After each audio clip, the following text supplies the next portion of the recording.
원장님, 저희가 두 번의 시험 기간이 지나고 다시 영상으로 만나 뵙게 되는 건데, 시험 기간 동안 힘든 점은 없으셨나요?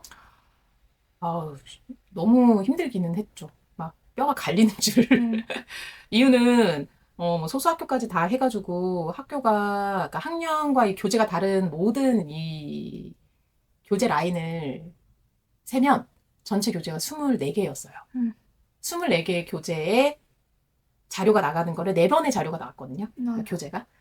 그럼 벌써 100권에 넘는 자료를 만들었어야 되고, 뭐 선생님, 나만 이렇게 고생한 게 아니라 같이 작업해주는 조교 선생님들도 엄청 고생 많이 하셨고, 그리고 시험을 보고 들어올 때마다 학생들이 하는 얘기를 듣고 결과를 봤을 때 조금은 힘들지. 음, 뭐냐면, 시험 보고 들어올 때 선생님이 만들어준 문제랑 선생님이 해준 거에서 다 나왔어요. 막 그래요. 저는 당연히 잘 봤을 줄 알고.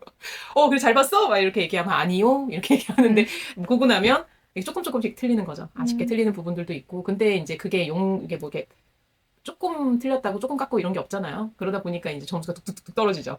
근데 왜 이럴까라는 질문은 사실을 지금 한 17년 차 계속 똑같은 생각을 하는데 문제와 답을 줬는데 왜 못 쓸까? 그러니까요. 근데 어떤 친구도 써. 음, 이 친구는 안 써. 근데 이 친구보다 이 친구가 머리가 더 좋냐? 그것도 아니야. 음, 그러니까 뭐 양이 너무 많다 보니까 부하가 오는 경우도 있고 여러 가지 경우가 있지만 뭐 항상 그런 것 같아요. 저희가 아무리 여기서 빡세게 열심히 시켜도 본인 스스로가 그걸 다시 또 가다듬는 시간을 스스로 갖지 않는다면 여기서 한 것만 다다라고 한다면 사실상 그 부분으로 고득점을 받긴 좀 쉽지가 않지. 음. 그리고 요번에도 이제 고득점 유지한 친구들을 보면 시간이 없으면 틈틈이 와서 계속 반복을 했던 것 같아요. 그래서 어떤 친구는 제가 사실은 3월부터 지금까지 주 7일을 쭉 일했거든요. 아우, 5월 달에 한 2주 정도 주 5일 했는데 그때 너무 행복했고, 네, 2번 정도 제외하고 이제 주 7일을 계속 뛰었는데, 그 주 7일을 칠 때 항상 그 주 7일 다 오는 친구가 있었어요. 근데 그게 오래 있지 않아도 와가지고 오래 있는 날도 있고, 잠깐 이제 틈날 때마다 와서 하는 거야. 근데 그 전에 얘기했거든. 틈틈이 와서 좀 해라. 음, 근데 진짜 실제로 그거를 몸으로 틈틈이 와서 하는 친구들이 있어. 음, 그런 친구들 같은 경우는 요번에 뭐 90점대 중반 정도는 다 받은 것 같아요. 근데 그게 성실성인 건데 그냥 그걸 했다라는 사실만으로는 결과를 보장을 할 수는 없는 거거든. 근데 거기에 초점을 맞추는 거야. 대화가 안 되지. 했다니까요? 그러니까 했는데 그 한 게 중요하지. 근데 그것보다 더 중요한 거는 자기 걸로 만드는 거잖아. 네 걸로 실제로 만드는 과정에 대한 부분을 조금 더 확장해 가야지. 네가 원하는 걸 얻을 수 있다. 그냥 했으니까 뭔가 얻어지는 거는 세상에 네가 한 살 더 먹고 한 살 더 먹으면 없다. 음, 그러니까 지금부터 네가 조금 더 해라. 그러면 이제 이 친구들이 그럼 쉴 시간이 없다는 거야. 그러니까 쉴 시간이 없다고 생각을 해서 자기가 먼저 쉬어버린대. 음.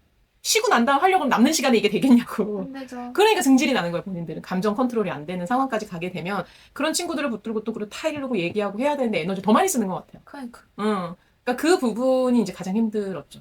그러니까 부모님도 이해가 안 가는 거예요. 얘가 왜 이럴까? 음, 그 저희도 이해는 안 가지만 그래도 아이들을 어떻게든 품고 얘기를 해야 되니까. 그러니까 품고 얘기했고 뭐 가끔은 불러서 혼도 내고 하는데 결국은 말을 하고 해서 그 끝에는 그냥 공부가 하기 싫으니까 트집을 잡다 보니까 이것저것 다 잡히는 거예요. 근데 그걸 정말 다큐로 받으시는 어머니들 같은 경우 이제 학원에 항의 전화를 하시기도 하고. 음, 저희 아무 짓도 안 했는데 아이의 감정을 이제 그러니까 팩트로 받아들이면 이제 저희한테 이제 엄청난 후폭풍이 오게 되죠. 이런 부분들이 가장 힘들었던 것 같아요. 음, 근데 그래도 아이들이 포기 안 하고 끝까지 노력하고 피드백을 하면서 다음에 어떻게 해야 될 것 같아요 라고 스스로 얘기를 하고 근데 그 얘기한 부분이 그 다음에 실천이 되면 좋은데 요번이 힘들었던 건 5월이 있었잖아요. 제가 이 아, 세상에서 가장 싫어하는 달이 5월이잖아요. 5월에 아이들이 가장 많이 풀리거든요. 그 풀린 걸 다시 쥐고 가려고 애를 쓰고 이제 아이들은 이제 상황은 알겠는데 마음은 안 따라오고 이 조종하는 기간이 5월에서 6월 사이 시간을 거의 다 써버린 것 같아요. 그러다 보니까 기운은 빠지는데 아이들이 자기 스스로가 뭔가 쥔 건 없고 근데 그걸 왜 못 졌는지 본인들이 알지만 인정하고 싶진 않고 그러면 이제 투닥투닥 하는 거예요. 그래서 이제 한 학기 그렇게 시행착오 했으니 이제 여름부터 해서 2학기는 우리가 조금 잘 해야 되지 않겠니? 라고 얘기하면은 그렇게 해야 될 것 같아요. 라고 다 얘기는 해요. 그 과정을 또 준비해야겠죠. 그래서 지금은 되게 생각도 많고 아이들 어떻게 다시 또 다잡아주고 안 되는 거는 어떻게 또 해결해줘야 되나 보는데 근데 이런 얘기를 들었어요. 중간고사 끝나면서 선생님 저희 그 직보 때 줬던 자료를 먼저 주셨으면 좋겠어요. 얘기하더라고요. 그래서 아 그래 근데 직보 때 만드는 그 문제가 먼저 나오는 거는 굉장한 에너지를 써야 돼요. 그 에너지를 초반부터 쓴 거예요. 이 기말고사 때. 음, 근데 그걸 만들어줬는데 안 풀어. 그러니까요. 그리고 난 다음에 이제 그럼 직보 문제를 다시 또 세팅을 해야 되잖아요. 그래서 직보 문제를 다 생으로 다시 세팅을 해서 줬어. 그랬더니 시험 보고 난 다음에 이 직보 자료를 먼저 주지 막 이렇게 얘기를 하면 화가 나죠 이제. 그래서 네가 달라고 해서 이거 줬잖아 라고 얘기했죠. 그러니까 이거 줬는데 이건 안 하고 또 이걸 달라 그러면 어떡하니? 라고 했더니 제가 언제 그랬냐? 내가 그랬나? 또 이래요. 그러니까 이거를 어떡하지? 라는 생각을 하기는 하지만 그래도 안 한다는 소리는 안 하잖아요. 방법이 있으면 또 해보겠다고 하잖아요. 그러면 또 이 선생님이 주는 것도 너희가 달라고 한 거니 줄 때 미루지 말고 해라 라고 얘기는 하는데 이런 전반적인 과정이 뒤죽박죽 계속 반복이 됐었던 사실은 한 학기였던 것 같아요. 1학년 같은 경우 교과서도 다 바뀌었고 그러니까 그런 부분들을 생각하면은 좋은 경험했죠.